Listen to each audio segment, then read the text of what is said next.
시편 30편은 재미나는데 굉장히 구절이 많진 않은데 여러 가지 얘기가 나옵니다.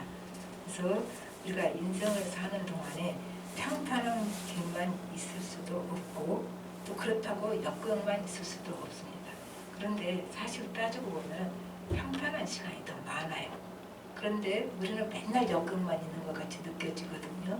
그거는 역경 시간이 더 두드러져서 그런 거지 실질적으로 보면 역경 시간이 더 적습니다.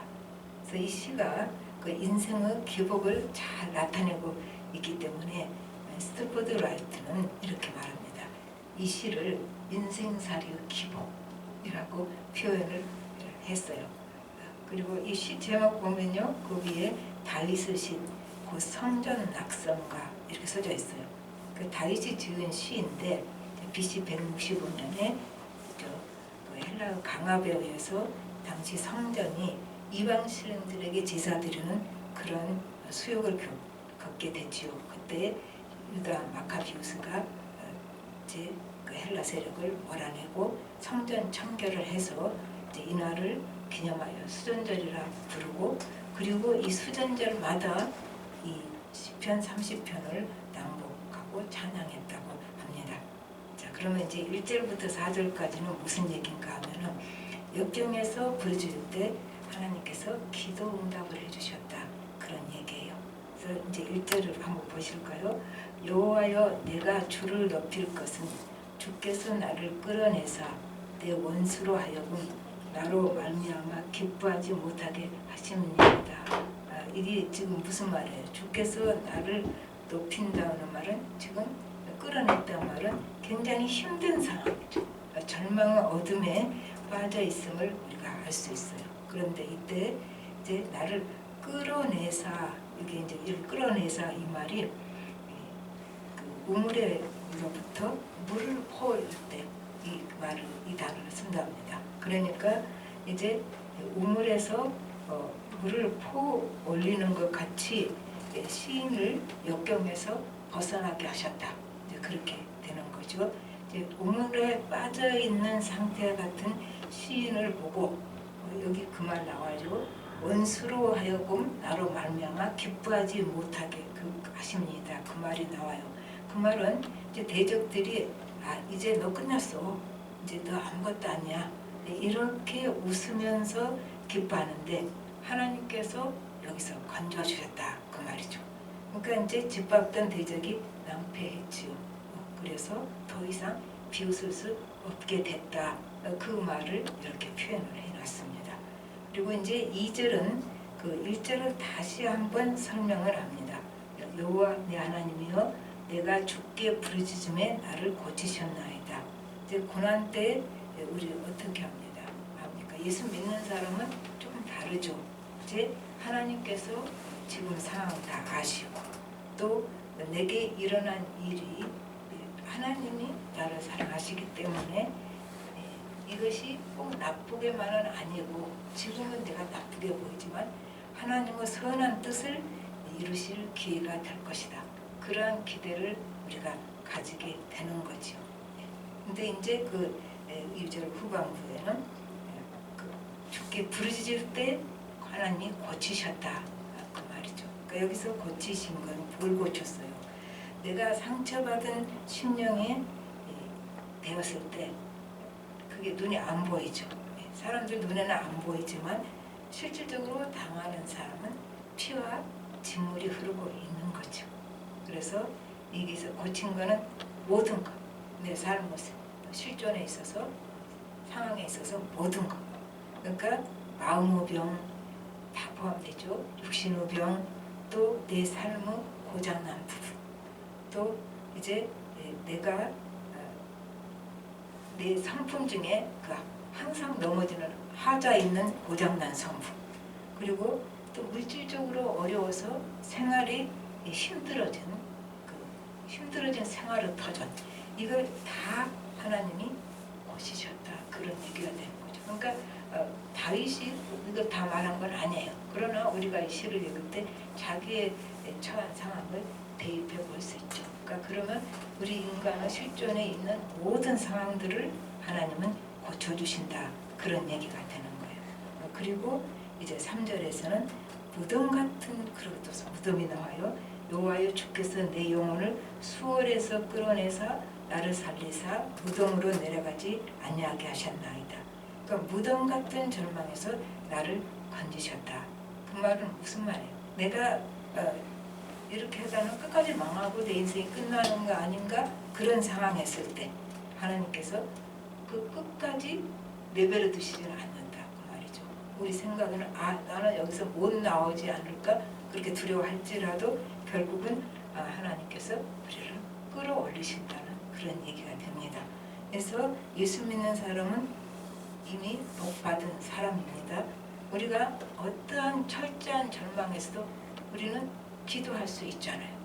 이런 축복을 받기가 얼마나 어려워요. 그러니까 우리는 이미 복을 받은 사람이죠.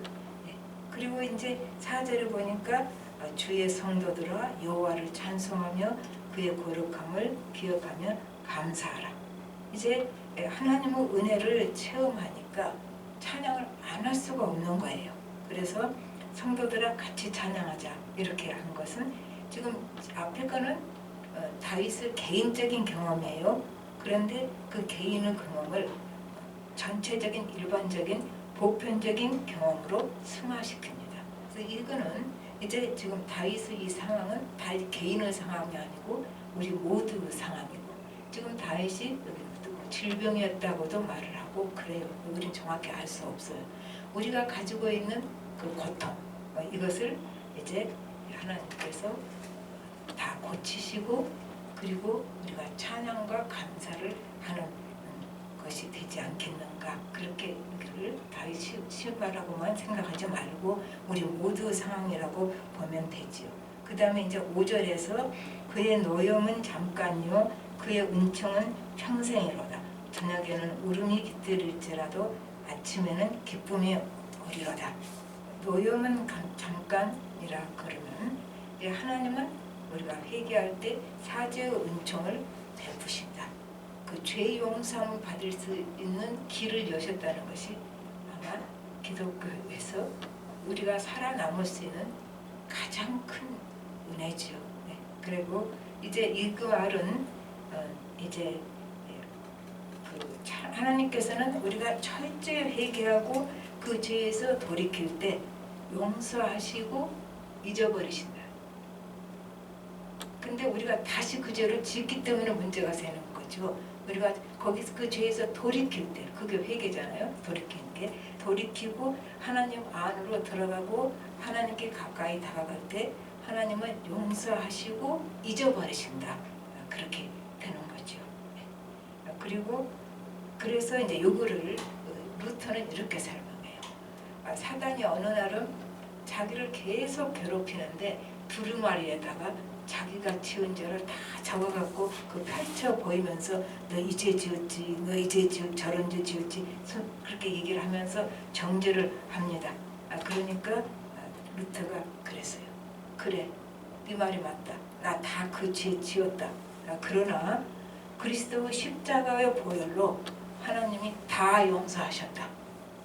이러니까 사단이 그거는 망고 진리잖아요. 그렇기 때문에 그 진리 앞에서 말씀 앞에서 사단이 꼬리를 내리고 도망을 갔습니다. 이게 이제 루터가 했던 고백 속에 나오는 거죠. 로마서 8장 1절 2절에는 그러므로 이제 그리스도 예수 안에 있는 자에게는 결코 정죄함이 없나니 이는 그리스도 예수 안에 있는 생명의 성령의 법이 죄와 사망의 법에서 너를 해방하였습니다. 우리는 해방받은 자예요. 자유로운 사람이 된 거죠. 그런데도 우리는 자유롭지를 못합니다. 그건 하나님의 뜻이 아니죠. 하나님은 우리에게 자유를 주셨다는 얘기입니다. 그리고 이제 그 십자가의 사랑은 어떠한 죄도 능가한다. 그 말은 십자가의 사랑 앞에 용서 못 받을 죄가 없다고. 그 죄는 안 될 거야. 그런 죄 없어요. 그 죄는 용서 못 받을 그런 죄 없어요. 우리가 회개하고 돌이킬 때 모든 죄가 용서함 받는다. 그 말이죠. 그리고 은총은 평생이로다. 그러니까 평생 동안 하나님의 사랑이 예수 믿고 구원받은 자를 따라다닌다. 하나님의 사랑이 우리를 계속 우리에게 부어주고 있다. 그 말이죠. 한번 내가 예수 믿고 구원받을 때 부어진 게 아니라 계속해서 하나님의 사랑이 우리에게 부어지고 있다는 사실. 그것이 얼마나 우리를 넉넉하게 하고 행복하게 하는지 모릅니다. 다 나를 못살게 굴고 무시하더라도 하나님은 계속해서 하나님의 사랑을 내게 부으시고 있다는 것이죠. 그게 은총이 평생이로다 말로 표현됩니다. 우리 시편 23편 6절에도 같은 말 나오죠. 내 평생에 선하심과 인자하심이 반드시 나를 따르려니 내가 여호와 집에 영원히 살리라. 어떤다고요? 반드시 따르려니. 어떠한 상황에서도 하나님은 그 인자하심, 헤세드죠. 사랑은 나를 계속 따라다니고 쫓아다니고 계신다. 그 말이죠. 그 다음에 이제 그 5절 후반부에는 저녁에는 울음이 깃들지라도 아침에는 기쁨이 어리로다. 영원한 밤은 없지요. 그런 건 없어요. 밤이 오면 반드시 아침이 오지요. 우리도 경험하죠. 아침 해 뜨기 전이 가장 어둡고 가장 춥고 온도가 그때 제일 많이 내려가잖아요. 그래서 고난의 마지막 시간이 가장 어둡고 추운 시간, 힘든 시간이죠. 그러나 그 시간 지나면 아침이 오죠. 그러니까 우리가 마지막 순간까지 인내하면서 하나님을 바라볼 때 우리는 그 아침을 볼 수가 있는 거죠. 그 다음에 이제 여기서 다 좋은 일만 나왔단 말이에요. 근데 6절이 이제 힘든 말이 나옵니다. 내가 형통할 때 말하기를 영원히 흔들리지 아니하리라 하였도다. 하나님이 큰 은혜를 베푸셨는데 다윗이 순간 이렇게 실족을 합니다. 그러니까 다윗이 이제 하나님 앞에서 잘 서 있었고 또 하나님이 큰 은혜를 주셔서 모든 것이 형통해졌을 때 이제 나는 하나님 앞에 잘 서 있다 그거잖아요. 나는 흔들리지 않아.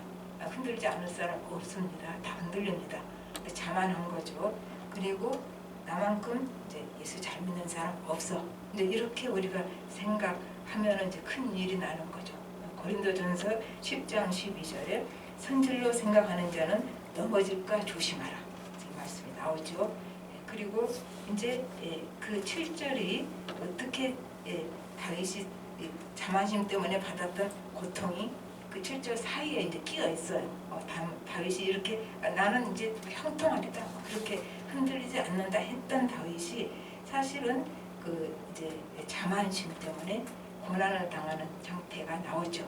다윗이 인구조사를 해가지고 그 인구조사가 무슨 죄냐? 자기 힘을 과시겠다는 거죠. 그리고 군대 힘을 믿겠다는 거잖아요. 그 하나님 앞에 범죄죠. 그 자신에 대한 과신. 그래서 이 죄로 인해서 하나님께서 이스라엘에게 이제 내리신 역병으로 7만 명이 죽습니다. 굉장히 다윗이 고통스러워요. 왜? 내 죄는 내가 지었는데 내 백성이 고통을 받아야 하는가? 이제 그런 고통의 부분이 있지요. 그런데 이제 그것을 그 다윗이 그렇게 한 걸 7절하고 합해져요.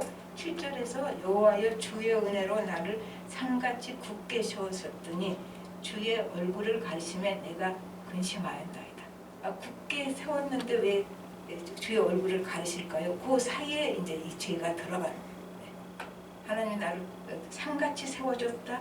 그 말은 하나님께서 나를 높여주셨을 때 내가 이제 교만해서 이제 나는 영원히 잘 될 거다. 이제 이렇게 했을 때 그리고 교만한 마음에 죄를 지었을 때 하나님께서 멀어졌다는 말이죠. 그러니까 교만한 마음으로 무슨 행동을 해서 행동의 문제가 아니라 이미 교만한 마음은 큰 문제예요. 교만한 마음은 하나님으로부터 멀어진 마음이거든. 교만한 마음은 하나님으로부터 멀어지게 합니다. 그래서 자기가 이제 하나님으로부터 멀어지고 하나님이 은혜를 거두시니까 다윗이 이제 어떻게 해요? 뭐라고 설명하냐면 하나님이 내게 얼굴을 가리셨다 그렇게 말하죠. 하나님 높이셨는데 그 다음에 얼굴 가리셨다. 그거 아니에요. 그 사이에 다윗의 죄가 들어가는 거죠. 높아진 마음이. 그래서 우리는 늘 조심해야 할 게 나는 괜찮다 하는 사람은 한 명도 없어요. 우린 다 위험한 존재. 늘 내가 그 교만해질 수 있다는 거 하나님이 나를 상같이 높여주셨을 때 특별히 나는 이것이 영원하고 형통하고 나는 이제 괜찮을 거야. 이건 안 되는 거예요. 철저히 자신을 하나님 앞에 놓아둬야지 교만한 마음을 안 가질 수 있는 거죠. 그래서 하나님이 얼굴을 가리셨다. 그러면 이게 무슨 말이에요? 하나님은 부재를 체험하고 늘 하나님과 교제하던 사람이 그 교제가 끊겼어요. 하나님 임재를 체험할 수가 없어요. 하나님의 부재를 체험할 때 아마 그거는 가장 큰 고통일 거죠. 하나님과 깊은 교제 속에서 사는 사람은 그것이 끊어졌을 때 하나님의 부재는 가장 큰 어쩌면 벌이에요. 그리고 고통이죠. 그러니까 다윗이 그 얘기를 하고 있습니다. 하나님 얼굴 가리셨다. 그러니까 다윗이 그대로 있을 수는 없죠. 8절에서 다시 8절부터 10절까지는 하나님께 부르짖고 간구를 합니다. 그리고 이제 9절에서는 내가 무덤이 나오고 난리가 났어요. 내가 죽음 직전까지 갔습니다. 그러니까 그 말은 죽음 직전까지 갔습니다는 우리식으로 표현한다면 죽은 것이 훨씬 더 낫지요. 이러려면 이제 거기까지 간 거예요. 그래서 이런 경우는 질병이 그만큼 심해졌다는 얘기고 다른 나쁜 상황은 더 나빠졌다는 상황이에요. 그런데 다윗이 재미있는 말을 했죠. 내가 죽으면은 어떻게 찬송하면 주의 진리를 선포합니까? 그렇게 얘기를 합니다. 이제 그래서 부르짖으니까 하나님께서 11절 보실까요? 주께서 나의 슬픔이 변하여 내게 춤이 되게 하시며 나의 베옷을 벗기고 기쁨으로 띄우셨나이다. 이렇게 됐죠. 또 부르짖으니까 하나님께서 나의 슬픔을 춤으로 바꾸시고 내 베옷을 기쁨으로 바꾸셨다. 이렇게 말을 하고 있죠. 그러니까 흥이 다 깨어진 인생. 내가 뭐 더 살아봤자 무슨 좋은 날 있겠냐? 그럼 난 내 흥이 다 깨진 인생이에요. 그런 인생에서 예수님께서 포도주가 떨어진 혼인잔치에서 물을 포도주로 바꾸듯이 우리를 새로운 인생으로 바꾸십니다. 내가 인생이 여기서 나는 뭐 볼 것이 있겠느냐, 그러한 인생, 그것을 새로운 인생으로 바꿔주시죠.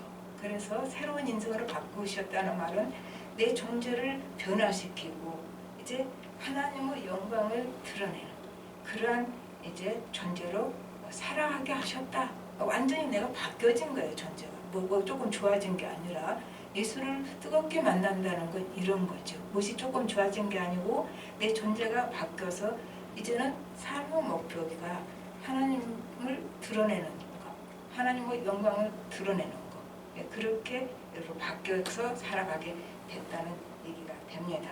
그런데 왜 하나님이 이렇게 하셨는가가 12절에 나와요. 이는 그 말이죠. 왜냐하면 그런 뜻이죠. 12절에 이는 잠잠하지 아니하고 내 영광으로 주를 찬송하게 하시니 여호와 나의 하나님이여 내가 주께 영원히 감사하리로다 그랬어요. 그러니까 왜 이렇게 하나님께서 슬픔을 춤으로 바꾸시고 베옷을 기쁨으로 바꾸셨는가 했더니 다윗이 찾은 해답이죠. 하나님께 찬송하게 하시려고 그 말이죠. 감사하고 찬송하게 하시려고 하셨다. 우리 이사야서 43장 21절 이 백성은 내가 나를 위하여 지었나니 나를 찬송하게 하려 하느니라. 하나님이 우리의 창조 목적이 너무 분명하게 나와 있어요. 하나님을 찬송하게 하려고 우리를 지으셨다. 그 말이에요. 우리가 이 말을 잊어버리면 안 돼요. 우리가 정신을 차려야 돼요. 왜냐하면 이제 우리는 잘못하면 하나님이 나를 위해서 존재하는 줄 알아. 이게 말이 안 되는 거죠. 하나님은 창조주시죠. 그래서 우리가 왜 착각을 하냐면 하나님이 나를 사랑하시고 아들도 나를 주셔서 나는 그런 지극한 사랑을 받았으니까 귀한 존재다. 그 말 맞죠? 그렇지만은 나는 피조물이에요. 그 크신 은혜를 우리가 잘못하면 값싼 은혜로 바꿔가지고 어떻게 하냐면은 우리가 원래 자기 중심적이에요. 그래서 자기 중심적으로 교만해서 나를 사랑하시는 하나님을 자기 방식대로 자기 원하는 대로 자기를 위해서 끌고 가려고 해요. 이건 어떻게 돼요? 말이 안 되는 거예요. 그 하나님의 사랑을 완전히 왜곡시키고 잘못 망가뜨리는 거죠. 우리 그러라고 하나님이 우리를 사랑하셨습니까? 불쌍히 여기고 긍휼히 여기셔서 나 같은 죄인을 사랑하고 용서해 주시고 예수 믿게 하셨는데 그거를 어떻게 잘못 우리 그 교만한 마음 그 죄성이 하나님을 내 식대로 끌고 가려고 하는 거. 하나님을 이용해 먹어서 내 인생을 하나님 위치로 어디로 갑니까? 내가 하나님을 이용한다면 하나님이 내 아래로 내려가는 거잖아요. 우리가 이런 잘못된 우를 범할 수도 있어요. 그래서 이제 다윗은 그렇지 않으니까 마음이 합한 사람이라 그랬죠. 그러니까 다윗이 이렇게 말하죠. 하나님이여 내가 주께 영원히 감사하리다. 이렇게 고백을 합니다. 이것이 바로 우리의 고백이 되어야 하지요. 이제 말씀을 맺어봅시다. 이제 이 시에는 신앙은 성장 스토리가 보여요. 굉장히 여러 가지 내용이 나오잖아요.